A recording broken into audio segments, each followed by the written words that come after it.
खुसखुशीत एवढं काहीच कठीण नाही आहे त्याच्यामध्ये. इट इज एकदम सिम्पल.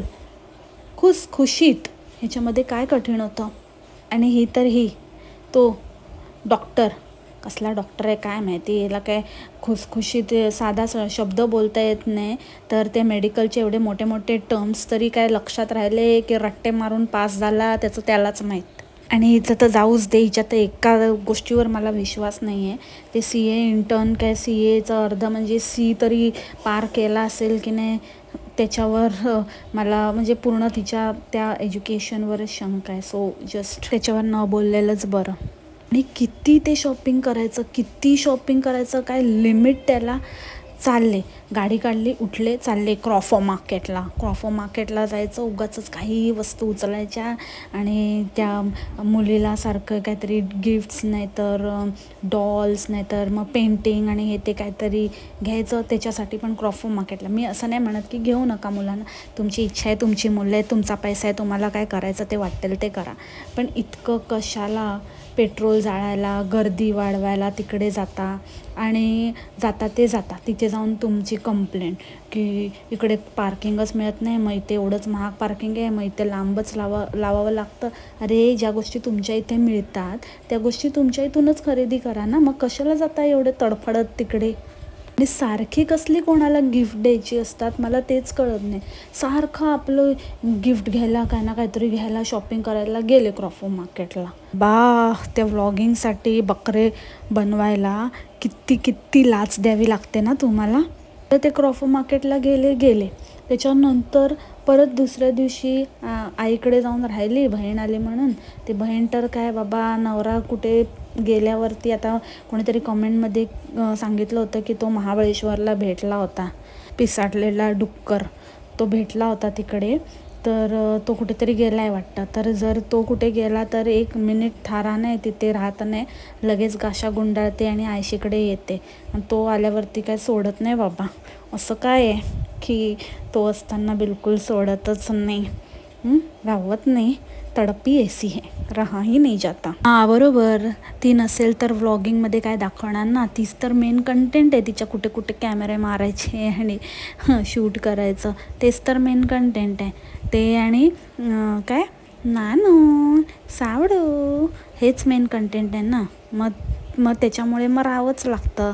नाहीतर तुम्ही कधी बघितलं आहे का पर्सनल ट्रिपला वगैरे गेल्यावरती एक ग्लिम्स तरी घेतो का तो फनी तरी जाऊन क्लिनिकमध्ये डॉक्टर असल्यासारखं दाखवण्यासाठी डॉक्टर खेळतो, ते कॅमेरा लावून शूट करतो, एकटाच बडबडतो. कारण समोरचे व्यक्ती तो प्रायव्हसीच्या नावाखाली दाखवत नाही, पण समोर खरंच कोण बसलं असतं की नाही ती एक मोठी शंकाच आहे. ह्या दोघी साळकाया माळकाया दुसऱ्या दिवशी पण कपडे घ्यायला गेला होता तिथेच न्यू मुंबई सोबोमध्ये. तिकडे गेल्या आणि तिकडे मग इथे आम्ही रेग्युलरचे कपडे घ्यायला आलो आहे वगैरे. यांचे रेग्युलरचे कपडे पण कधी रिपीट नसतात. रेग्युलर पण संपले की लगेच जाऊन स्टॉक आणतात.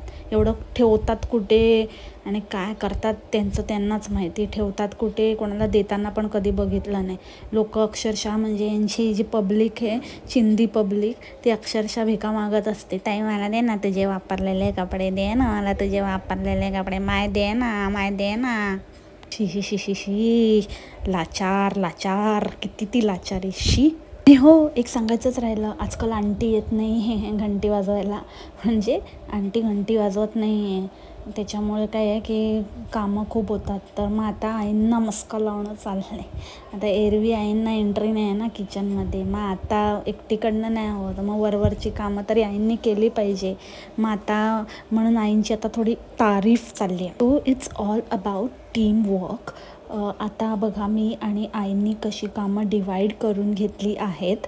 मी थोडी कामं करते, मी किचनचं वगैरे सांभाळते, आई भांडी वगैरे घासून ठेवतात. आणि जसं की आईने आता इथे छानपैकी व्यवस्थित असे कपडे लावून ठेवले आहेत, तर ते आता मी फक्त जागच्या जागी ठेवणार. सो असं आम्ही मिळून मिसळून काम करतो, कारण आंटी सुट्टीवर आहेत. तर त्यामुळे मग असं करावं लागतं. एकट्याला तर पॉसिबल होणारच नाही. त्यामुळे it's all about team work. जसं की मी नेहमी म्हणते की चुप शडप, एकदम शडप, बकवास बंद कर. असे की नेहमी म्हणते, नेहमी तीच म्हणत असते. कंटाळा आला यार तुझ्या पकावगिरीचा. किती पकवते. 10 मिनटाचं तर प्रवचनच देत असते 20 मिनटाच्या व्लॉगमध्ये. ते थोडं आहे ना काहीतरी ते जेंडरचं काहीतरी कर बाबा, ते फिक्स कर. जर वेळात वेळ काढून आहे ना त्याचं एक ट्रेनिंग घे. काय बोलते आईने हा पीठ दिला आहे, ही माझा नवरा, मी त्याचा बायको. बाबा अरे बाबा, हे लोक खरंच कुठले कॉंगची डिक्शनरी फॉलो करतात मला कळतच नाही. आणि त्या नानूला सारखं नुसते ए गांडू इतकी जोरजोरात ओरडत बसते ना. ते गोंडू काय म्हणजे असं वाटतं ये चुप ना गोंडू चुप. 1-2दा ठीक आहे, हे काय आहे सारखं. तिला नाव आहे ना, तिच्या आईवडिलांनी तिला एवढंसं छोटूसं साधंसं नाव ह्यासाठी ठेवलं आहे की त्याचा अजून अपभ्रंश होऊ नये. आणि तू काय त्याची पूर्ण 12 वाजवले सारखं गांडू करून. बाप पण तसाच म्हणा, त्यानेच आधी सुरुवात केली फालतूगिरीला, त्यामुळे तोच तसा आहे म्हटल्यावरती बाकीच्यांचं तर काय बोलावं. दुसरी गोष्ट म्हणजे त्या गोंडूच्या आईला त्याच्या बापाची जितकी आठवण येत नसेल तितकी हिला येते. मी बोलली होती ना मंडळी, कुछ तो गडबड आहे दया, कुछ तो गडबड आहे. सारखं आपले गोंडूचे बाबा कुठे आहे, गोंडू बाबा कुठे आहे, गोंडू ना असे आहे, गोंडू आहे ना बापासारखीच दिसते, गोंडूचे असेच आहेत, बाबांसारखेच आहेत, सेम बाबासारखीच आहे, बाबाची पोरगी शोभते. अगं बाई, तिची आई तुझी सख्खी बहीण आहे की तिचा बाप तुझा आणि कोण आहे काय तुझं काय खरं नाही बाबा. हे अलगच आहे साली आधी घरवाली. कुठून ते बाबा काय ते पालक चिकन ग्रीन चिकन बनवलं, ते कोइन्सिडेंटली त्रासिकाने पण बनवलं होतं. तर म्हणे की त्रासिकाने पण बनवलं तर आम्ही काय करू, नाचू? त्या त्रासिकाच्या जेवणावर पण आम्हाला डाऊटच आहे, काय बनवते आणि काय एवढं खाते आणि काय अंगाला तर लागलेलं काही दिसत नाही. उगाच नाटकी. खरंच बनवते की आणि कुठून आणते ते त्यांचं त्यांना माहिती. तर तो एक ऑल टुगेदर वेगळा विषय आहे, तर तिचं तर काय सांगूच नको बाई. आणि ते चुचू मोरा नसतं. चुचू मोरा काय आहे, चुचू मोरा इथे नाच रे मोरा, बाबू घाली चारा खा, पाणी पी भुर्र उडून जा, नाही तर थुई नाच रे मोरा. चुचू मोरा काय आहे? चुचू म्हणजे काय नाही, चू आहे तुम्ही लोक चुचू मोरावाले. मंद भक्त बी लाईक ताई चिचू मोरा किती गोड आहे, चिचू मोरा किती मस्त आहे. तुम्ही पण चू आणि तुमचे भक्त पण चू, म्हणून ते चुचू मोरा. आणि त्या बहिणीला काय सोडायला जाते हिला तिथे कोणाला बघायचं असतं आणि कशाला चान्स मारायला जाते काय माहिती. मी आली हिला फुगून हिला सोडायला, यांनी आमचे केले जोरदार स्वागत. अरे काय आहे, ती जशी आली तशी जाईल. नंतर तिचा नवरा येईल, तिच्या नवऱ्याला वाटतं काय सासूने तंबी दिली वाटतं, घेत नाही वाटतं घरात. आजकाल यायचा बंद झाला आहे, एकटीच डायरेक्ट माहेरी आलेली दाखवतात आणि सोडायलाही जाते बया. बरं झालं, असंच पाहिजे. जे ना हे डुक्कर असं घाणीत लोळणारं असतं ना, ते घाण बाहेरच ठेवायची, जास्त घरात बिरात घ्यायची नाही बाबा, घाण करतं डुक्कर. सो मंडळी, दॅट्स इट फॉर टुडे. आजच्या पॉडकास्टमध्ये इतकंच आहे. हा आपला सेकंड पार्ट होता, तर 2 ह्याच्यामध्ये आल्यामुळे हा थोडासा छोटा होता, तरी मी मॅक्सिमम गोष्टी कवर करण्याचा प्रयत्न केलेला आहे. आजच्या तर व्हिडिओमध्ये तसं काहीच नव्हतं, नुसतं ते हगारोच्या प्रमोशनसाठी मुद्दामून काम उकरून काढतात आणि जे आहे ते काम सोडून आणि ॲडिशनल काम करावं लागतं असं मला वाटतं. पण ठीक आहे, तगडा पैसा मिळतो तर ये बी सही.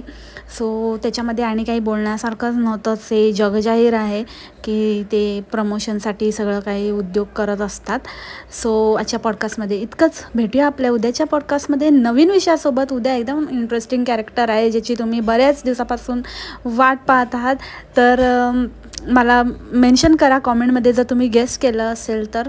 खूप दिवसाचं उट्टं काढायचं राहिलं आहे, या वीकमध्ये झालं नाही अजून तिच्यावर पॉडकास्ट, तर उद्या असेल. तर उद्या भेटूया. तोपर्यंत खा प्या मस्त राहा आणि स्वस्थ राहा. टेक केअर, बाय बाय, मासलामा, लव यू ऑल.